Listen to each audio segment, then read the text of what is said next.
Jim, I want to ask you about the international banks, because when I worked in credit derivatives here in London for 10 years, two of my biggest clients were Credit Suisse and Deutsche Bank. And it was very hard for me to watch a massive institution like Credit Suisse literally just go bankrupt in front of my eyes. And Deutsche Bank, again, one of the biggest European banks, one of the biggest derivative traders in Europe, again, at one point was faltering and looked like it might be going that way. What do you make of this international crisis as well? And again, how does this play out? Well, that's a great question. I do think that's the next battle space, as we put it, in European banks in particular, but internationally. But there's a thread that runs from Bitcoin in November 2021 through Silicon Valley Bank to Credit Suisse. Let me explain what that is. What's going on is contagion. It's financial contagion. And the word contagion is not just a kind of cute metaphor. It's the mathematics of a viral contagion, which we've all just lived through with COVID, and we don't need to rehash that, and a financial contagion are the same. Robert Schiller pointed this out in the book, but I had identified it years ago and I use it in my own analysis. It's called the SEIR model. And S is for susceptible, so like you might get the disease. E is exposed, you were exposed to it. I is infected, and R is recovered.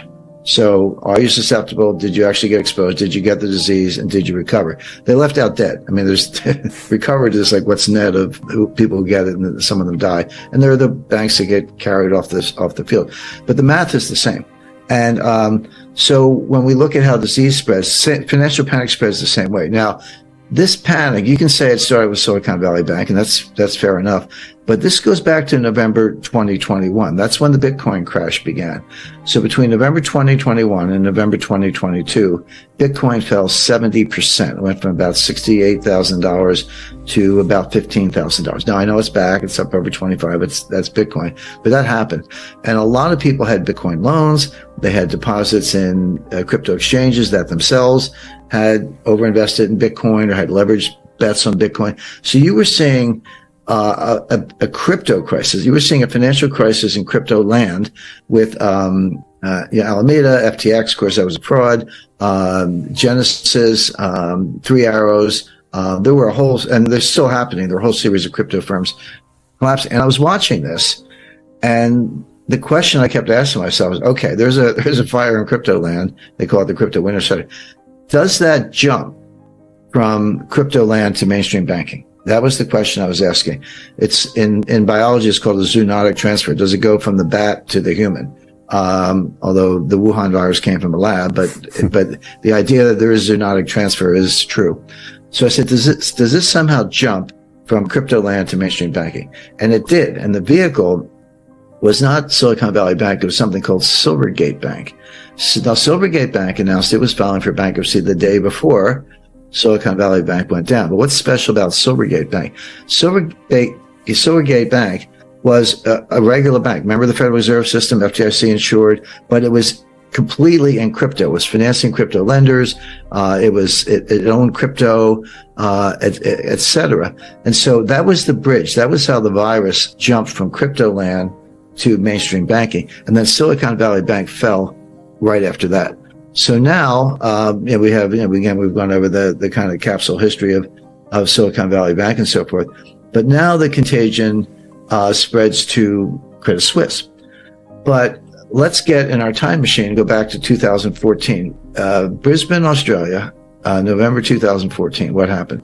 That was a G20 meeting. And it was not long after the 2008 financial crisis. And the biggest blowback out of 2008 is, hey, the taxpayers bailed out everything, which they did. They didn't get any reward, and all the big shots kept their jobs. Jamie Dimon's bonus didn't get whacked. I mean, they all kept their jobs. John Mack and Jamie Dimon, and go down the list of names. Lehman Brothers failed. Okay, they were carried out feet first, but all the other banks were propped up by the Fed. I mean, Morgan Stanley was days away from failing. You go back over the history of that. They were calling John Mack saying, "Can you bail out Lehman?" He was like, "I'm kind of busy bailing myself out right now." And Morgan Stanley would have fallen. Goldman next.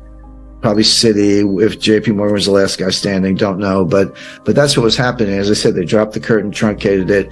They made Goldman Sachs and Morgan Stanley bank holding companies overnight. I've worked on bank applications. They take 2 years if they like you and 3 years if they don't. But this happened in literally overnight. Hey, you're a bank holding company, which meant the Fed could bail them out, and they did. But there was a big political reaction to that. This contributed to, the rise of Donald Trump, the rise of the Tea Party, Nigel Farage. I mean, there was just a lot of nationalist conservative blowback to this. So the elites at the G20 meeting said, we can't have that happen again. So here's the new deal. We're not doing any more bailouts. We're going to do the bail-in. And what's the difference? The bail-in is, we're just going to whack the parties in interest. So equity gets, so in a crisis, in a collapse, there's a hole in the balance sheet. Equity gets wiped out. Depositors are going to get wiped out to the extent needed to fill the hole in the balance sheet, and senior creditors. We're just going to keep going and take money from all the holders of any level until the hole in the balance sheet is filled, and only then will the government get involved, but hopefully that won't be necessary. No more bailouts of bondholders, in other words, no more bailouts of depositors. That was the bail-in rule. So now come to Silicon Valley Bank. What happened? The FDIC actually did the right thing. They said, okay, bail-in applies. We're not going to go to the taxpayers or the insurance fund. We're going to say those deposits are gone. And they did. But that lasted 48 hours. And then they said, I said, just kidding. The deposits are all good. So they abandoned. So this is, nine years, 2014 to 2023. This is 9 years of living under the bail-in regime. And when they tested it, it only lasted 48 hours. Okay. So that was a joke. So now come over to Credit Suisse. And this is your question, Brian. What did they do? Well, if you were applying the Brisbane bail-in rules, you would have said equity zero, bondholders, okay, you're going to, take a loss, etc. It's not what they did. When the Swiss National Bank did the shotgun merger, UBS gave $3 billion to equity. Now, that was down 97%. It was $100 billion that market not that long ago, and they got $3 billion, but they got something. But then there were these other bonds called COCOs, which are contingent convertible. What the heck is that? Well, it's called AT1. That's the category on the capital table, and it counts as equity, even though it's a bond.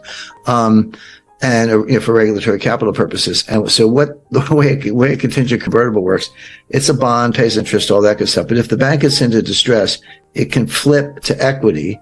So it builds up the equity cushion and saves the bank. That was the idea. And the bondholders were willing to take that risk because they got a higher yield. And they said, hey, if I end up as equity, that's not all bad either. Maybe the bank's worth something. But what happened was they waited until the bank was dead. Then they flipped the COCOs from bonds to equity and then wiped out the equity. So the idea that this was your life preserver, it was a pretty soggy life preserver. They got wiped out, but they still gave $3 billion to the old equity, even though they wiped out the newly converted equity in the COCOs. And by the way, this destroyed the COCO market. It's $275 billion. That market's dead. If you own them, enjoy, as we say in New Jersey. But why? So why did they get $3 billion to equity? Because equity was owned by the Saudis. Because they had bailed out Credit Suisse not that long ago. And the kingdom said, hey, if you wipe us out, we're taking all our money out of Switzerland. So they had to throw them a bone, $3 billion worth, just to kind of a loss of face with the Saudis. So, man, you got layers behind this, Brian. That's crazy. The kingdom calling the Swiss National Bank saying, don't mess with us. All right, here's $3 billion. What about the COCOs? Too bad for them. They're not the kingdom.